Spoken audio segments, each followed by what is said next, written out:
ಎಲ್ರಿಗೂ ನಮಸ್ತೆ.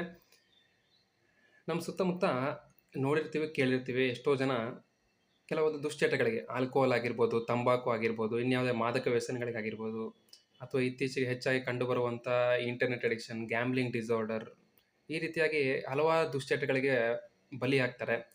ತಮ್ಮನ್ನು ತಾವು ಹಾಳು ಮಾಡ್ಕೊಳೋದಲ್ಲದೆ ತಮ್ಮ ಸಂಸಾರನ್ನು ಹಾಳು ಮಾಡ್ತಾರೆ. ಸೊ, ಈ ವಿಡಿಯೋ ಆ ಥರದವರಿಗೆ. ಈ ಥರ ಸಮಸ್ಯೆ ಇರೋರಿಗೆ ಬಹಳಷ್ಟು ಮಂದಿಗೆ ಎಲ್ಲಿಗೆ ಹೋಗಬೇಕು, ಏನು ಮಾಡಬೇಕು ಅನ್ನೋದು ಐಡಿಯಾ ಇರೋದಿಲ್ಲ. ಸಿಂಪಲಾಗಿ ಹೇಳಬೇಕು ಅಂತಾದರೆ, ಯಾವ ರೀತಿ ಬಿ ಪಿ, ಶುಗರು ಕೂಡ ಒಂದು ಕಾಯಿಲೆ, ಅದಕ್ಕೆ ಡಾಕ್ಟರ್ ಅಗತ್ಯವಿದೆ. ಅದೇ ರೀತಿ ಅಡಿಕ್ಷನ್ ಅನ್ನೋದು ಒಂದು ಮೆದುಳಿಗೆ ಸಂಬಂಧಪಟ್ಟಂಥ ಕಾಯಿಲೆ.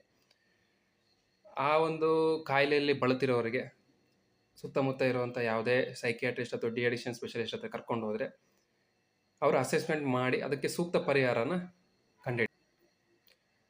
ಸೊ ಈ ಥರ ಸಮಸ್ಯೆ ಇರೋರು ಯಾವಾಗ ನಮ್ಮ ಬಳಿ ಬರ್ತಾರೆ, ಫಸ್ಟು ಸಿವಿಯಾರಿಟಿ ಅಸೆಸ್ಮೆಂಟನ್ನು ಮಾಡ್ತೇವೆ.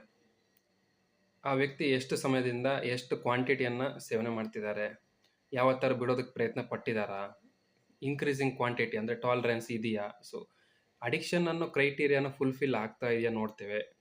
ಸಿವಿಯಾರಿಟಿ ಅಸೆಸ್ಮೆಂಟ್, ಈಗ ಕೆಲವೊಬ್ಬರಿಗೆ ತಕ್ಷಣ ಬಿಟ್ಟಾಗ ನಿದ್ದೆ ಬರೋದಿಲ್ಲ, ಕೈಕಾಲು ನಲ್ಗಡುತ್ತೆ, ಹುಚ್ಚು ಥರ ಏನೇನೋ ಮಾತಾಡ್ತಾರೆ, ಈವನ್ ಕೆಲವೊಬ್ಬರಿಗೆ ಪಿಟ್ಸ್ ಬರೋ ಚಾನ್ಸಸ್ ಇರುತ್ತೆ. ಇವೆಲ್ಲ ನೋಡಿರ್ತೀವಿ, ಕೇಳಿರ್ತೀವಿ. ಸೊ ಹಾಗಾಗಿ ಅದೇ ಕಾರಣಕ್ಕೆ ಭಾಳಷ್ಟು ಮಂದಿ ಡ್ರಿಂಕ್ಸನ್ನು ಬಿಡೋದಕ್ಕೂ ಒಪ್ಪೋದಿಲ್ಲ, ಸಡನ್ನಾಗಿ ಬಿಟ್ಟರೆ ಇದಾಗುತ್ತೆ ಅಂತಲೇ. ಸೊ ನಮ್ಮ ಬಳಿ ಬಂದಾಗ ಫಸ್ಟ್ ರಿಸ್ಕ್ ಅಸೆಸ್ಮೆಂಟನ್ನು ಮಾಡ್ತೇವೆ.